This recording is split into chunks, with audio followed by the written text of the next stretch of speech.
Then remember the film.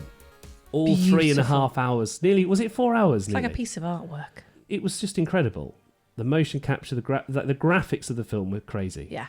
And when I started off this game, the graphics for the intro video were shocking. What? I was like, are you joking? Is this made by the same people as the film? No. Well, there you go then. But I couldn't believe it. I think it's a Ubisoft. And I was like, oh no. And then you're underground for ages at the beginning, doing this, a lot of running in the dark.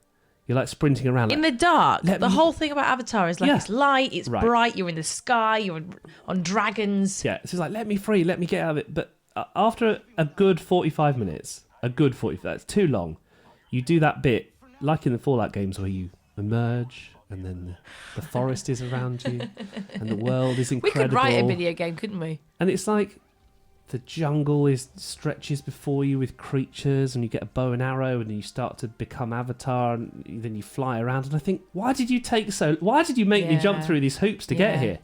Because a lot of people switch off before that. If you can see that bit through, it's really fun. Okay. The endless magical environment looks amazing. Ubisoft could employ you to say at the beginning, by the way, the next 45 minutes is really rubbish. Just skip it. You can't, but if you could, just skip it. Just get through this. It's and you'll get to the promised land. Yeah. So, was it good when you actually got there?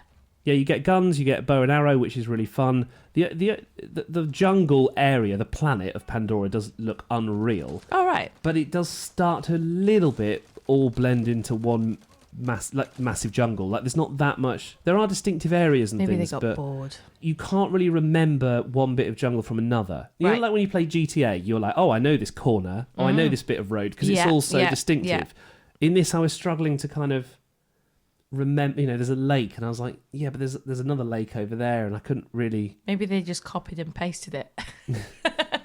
It's a bit copy and pasted, it felt. But no. It's really good, but it's like a 7 out of 10. It doesn't have quite... It doesn't sound like it from what you've said. It's just good graphics, but I don't know. So what are the positives? The graphics. When you eventually get there. I didn't like the voice acting that much. I didn't like the character models that much. I thought the story was a little bit weak, but you do feel like you're an Avatar Navi character flying around the forest and shooting arrows at people, but it's only fun for so long. Okay. How much is it? 60 quid. What? Avatar Frontiers of Pandora is out on PC and consoles, but I think it's more than Alan Wake 2. Yeah, get that instead.